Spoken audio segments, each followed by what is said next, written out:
My boyfriend's house burned down when he was young due to electrical issues that were never disclosed to his parents. He and his father were severely burned. They lived, but his mother died. He has told me that when he was younger he was bullied for his scars. A huge bully of his from middle school always sniffed the air when he entered a class and would loudly say, "EW, you guys smell that? Smells like there's bacon burning," every time he entered a room, then left. He and I met in freshman year and became best friends in sophomore year. I've never seen his scars in full good view, only small glimpses if his shirt rode up, and he'd quickly fix his shirt to cover it. His scars start from the bottom half of his ribs to just above his knees, so this is the only way he can cover them. He always hides his scars, constantly wearing pants and long sleeve shirts even if it's super hot outside, even bringing his pajamas into the bathroom to change into. He's done this ever since I've known him. Even after we are intimate, which we do in the dark, he'll immediately get changed back into his clothes before we cuddle or do anything else. I know he is ashamed of his scars, and when we were friends I was fiercely protective and always changed the subject if his scars got brought up, which he always thanked me for. Whenever his friends would see his scars in small glances, they would say how cool it is. Looks like Deadpool skin. His family always emphasized it doesn't matter what he looked like on the outside because he was beautiful on the inside. They would all try to be nice but failed horribly. So I would change the topic before they could dig themselves a deeper hole. I have never and would never ask or pressure him to show me.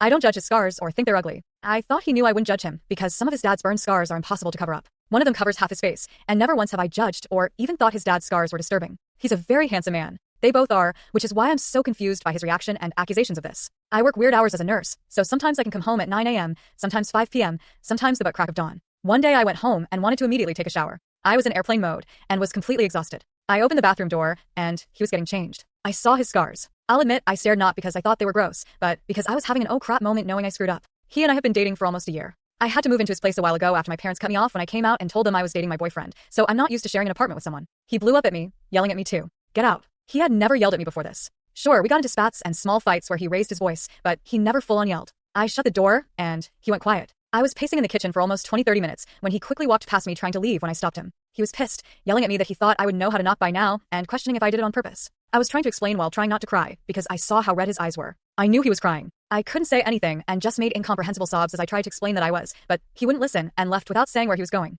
I was heartbroken. He texted me soon after saying, "I'm not coming home tomorrow. We can talk about our relationship." I immediately messaged him back asking what that meant and spent several minutes watching that little text incoming bubble bob in and out before he texted whether we should stay together, as if it was obvious I had no idea what to do. My boyfriend, my best friend of 8 years. I love him and I couldn't imagine life without him. That night I decided to send a text that I love him and his scars don't bother me so that it could relieve some tension. He didn't respond to that, but he came back in the morning. We talked for hours. It started with me apologizing for walking in on him and that I didn't mean to. He admitted that he knew that and apologized for yelling. I suggested we get locks on doors and he seemed pretty happy about that. To clear the air, I asked him about the whether we should stay together text and if it was rooted in his ex-girlfriend. Basically, he's mentioned having a really bad ex-girlfriend in the past who had issues with his scars. I asked him if she broke up with him over that. He admitted that he had thought she didn't mind his scars and took his shirt off in front of her. She decided to gasp and start making a big deal about how he cheated her and that he made it seem like the scars weren't that bad and broke up with him. He said he knew it wasn't an excuse, but his brain immediately went to that and he freaked out. I asked if he wanted to break up and he was just trying to find an excuse, and he quickly said no. He specified that he was just trying to give me an out if I wanted it. I was relieved. He asked why I stared if I wasn't disgusted.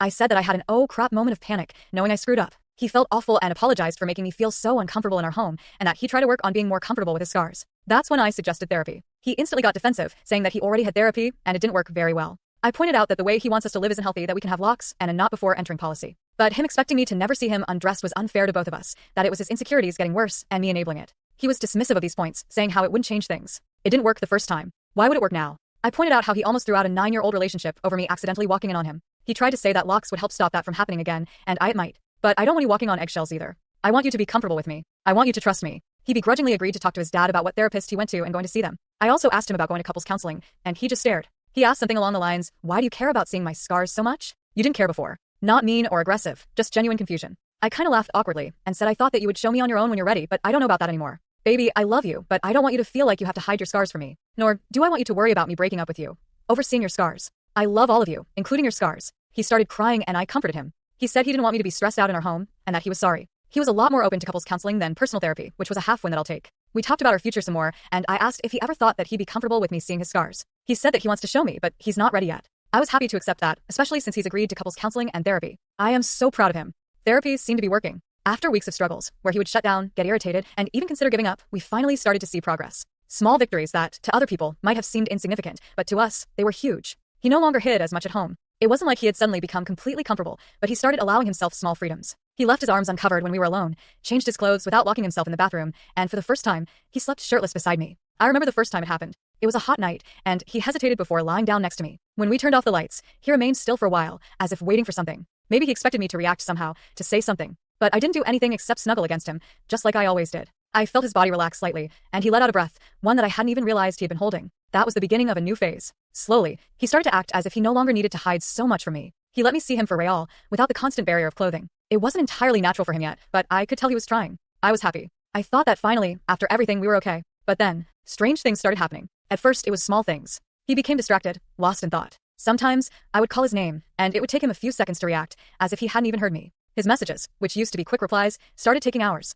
When I asked about it, he would just say he was tired. And then came the late-night walks. He started going out more often, saying he needed space, that he wanted to clear his mind. I understood. After everything he had been through, maybe he did need some time to process it all. But then, it became more frequent. He started coming home late. Some nights, he didn't even tell me where he was going. I tried not to worry. After all, we were okay, right? He was getting better. We were overcoming everything together. Until one night, I woke up and realized he wasn't in bed. The clock read 3:17 a.m. I got up slowly, a strange feeling in my chest. The house was silent. That was when I noticed the light coming from the bathroom. The door was slightly open, and I could see his silhouette inside. He was standing in front of the mirror, shirtless, staring at his reflection. I stopped in the hallway, unsure if I should go in or just watch. Something about the way he stood there unsettled me. His fingers traced over his scars slowly, as if feeling the texture of his own skin in a new way. His expression wasn't one of pain, nor was it shame. It was something else. Something cold. A chill ran down my spine. I had never seen him like this before. I swallowed hard, and before I could decide what to do, he spoke. "You're awake." It wasn't a question. He didn't look at me. He just kept staring at himself. I hesitated. I woke up and noticed you weren't in bed. He nodded slowly, as if waiting for me to say something more.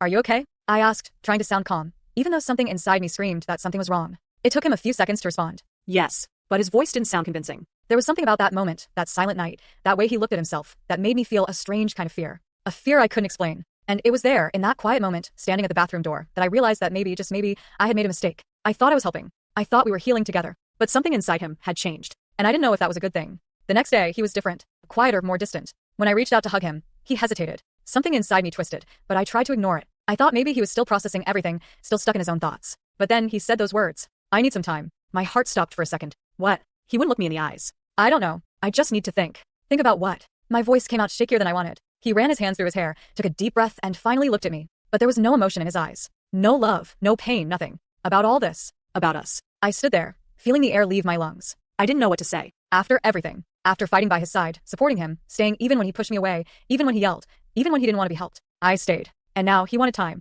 I tried to understand. Maybe it was trauma. Maybe he really needed some space, to figure out who he was now that he no longer lived hidden behind his scars. So, I did what I thought was right. I gave him space. Days passed, and my mind wouldn't stop. I kept telling myself he just needed a moment himself, that he would come back soon. But something was eating away at me. I started blaming myself. I was the one who pushed for therapy. I was the one who encouraged him to open up. Maybe I pushed too hard. Maybe he was never ready for this. Maybe, deep down, he resented me for forcing him down a path he never wanted to take. I wasn't sleeping well. I wasn't eating well. And then, the signs started showing. Shorter messages. Lack of responses. More and more nights out. Until a mutual friend casually mentioned that they had seen him at a bar, laughing, drinking, talking to a woman. At first, I thought it was an exaggeration. Maybe he was just making new friends. Maybe he was just trying to socialize. But something inside me screamed not to ignore it. And that's how I made the worst decision of my life. I went looking for him. I needed to know. Deep down, I already knew the answer, but I needed to see it with my own eyes. And I did. There he was, sitting in a quiet corner of the bar, with a woman beside him. Beautiful. Confident. Laughing with him like they had known each other forever. But what broke me wasn't seeing him there. It was seeing him touch her. The same man who, for so long, couldn't stand being touched, who flinched at the smallest contact, who hid in the dark.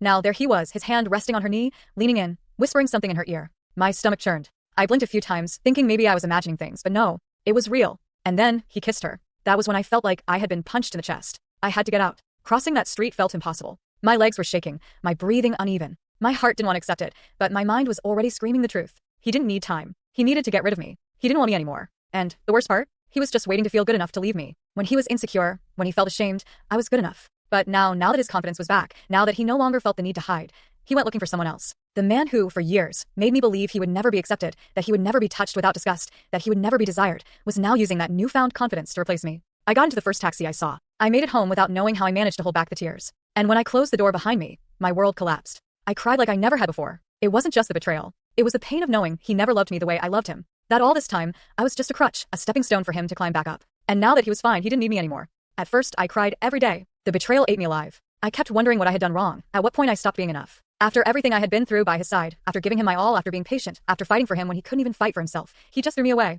And, the worst part? He didn't even have the decency to tell me to my face. I found out because I saw it with my own eyes. After that night, something inside me died. The love I felt turned into emptiness, and then, into anger. But I didn't go after him. I waited. I waited for him to come to me because, deep down, I knew he would. It didn't take long. A few days later, he texted me. Can we talk? I read it and deleted it. Then came the calls. I ignored every single one. until he showed up at my door. I opened it and stared at him, waiting for him to speak. But he had nothing to say. Nothing but that guilty look, that pathetic regret on his face. You owe me an explanation, I said coldly. He sighed, ran a hand through his hair, and looked down at the floor. I didn't want it to be like this. I let out a bitter laugh. Oh, really? Then how did you want it to be? You cheat on me, throw me away like trash, and then what? Expect me to take you back like nothing happened? He closed his eyes for a moment, like he was searching for the right words. But there were none. I didn't wait any longer. I was with you at your lowest. I was the only one who never judged you. I never looked at your scars as something ugly. I defended you when no one else did. And what did I get in return? He tried to step closer, but I stepped back. You don't understand what was going through my head, he muttered. Oh, but I do. You finally felt good enough, and you went looking for someone else. You thought you could do better, that you deserved different. Because now that you had your confidence back, I wasn't good enough for you anymore, right? He said nothing. His silence was all the confirmation I needed. Get out of my house, I said, pointing to the door. He hesitated, but when he saw my face, he knew I wasn't going to change my mind. So he turned around and left. I didn't cry again after that. I went back to therapy. Not to understand why he did what he did, but to understand why I had accepted someone who never deserved me in the first place. Months passed. Slowly, the pain turned into strength. I focused on my career, went out more, met new people. I found happiness again without him. And somehow, life wanted to prove to me that time puts everything in its place. I heard about what happened to him from other people. The woman he cheated on me with? She used him. At first, she made him feel special, fed his ego, made him believe she wanted something real. But she didn't. She was never serious about him. She just enjoyed the attention, enjoyed the power. And when she got bored, she threw him away. And she did worse. When she was done with him, she humiliated him. She mocked his scars, told him he should be grateful that someone like her even gave him a chance, told him to look in the mirror and understand that he would never be enough for a woman like her. And him? He crumbled. Everything I had spent years helping him rebuild, everything I helped him heal, it all came crashing down. And then he came looking for me. The same man who tossed me aside the moment he felt secure, who replaced me like I was disposable, was now back. But I was no longer the same person. He showed up at my door again, but this time, I greeted him differently. I opened the door and looked at him. He looked like a ghost of himself. Hollow eyes, slumped shoulders. What do you want? I asked, arms crossed.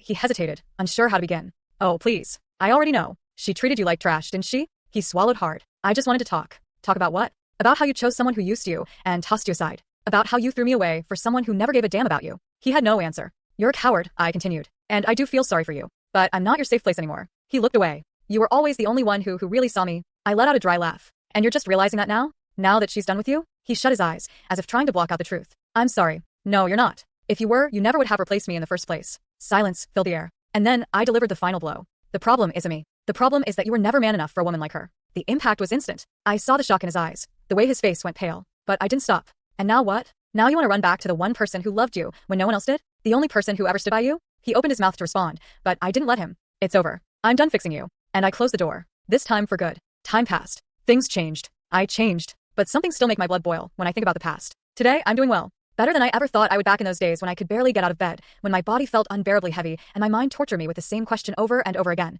Why wasn't I enough? But it wasn't easy. It took time. Therapy, focusing on my career, surrounding myself with people who actually valued me. Little by little, I rebuilt myself. I became stronger, more confident. And the funniest part? While I was growing, while I was healing and leaving all of that pain behind, he was drowning. I never spoke to him again after that last time, when I shut him out of my life for good. But the news always finds its way to me. People talk. Even when I don't ask, someone always brings him up. He's not doing well. Ever since that woman used him and humiliated him, he's never been the same. He went back to hiding, back to feeling small, back to avoiding people. They say he tried to move on, to go out with others, but nothing lasted. He kept repeating the same cycle of self-destruction. And that is what infuriates me the most. Because I remember how he made me feel. I remember all the times he made me carry his insecurities. Like it was my responsibility to prove to him that I loved him, that his scars didn't bother me, that he was enough. I remember how every avoided look, every withdrawn moment, every heavy silence made me feel like I had to do more. That I had to be more patient. That I had to carry that relationship until he was finally ready to love himself. And I did. I did everything for him. I was patient. I was understanding. I defended him when no one else did. And when he couldn't love himself, I loved him for the both of us. And what did he do the moment he felt good again? He went looking for someone else.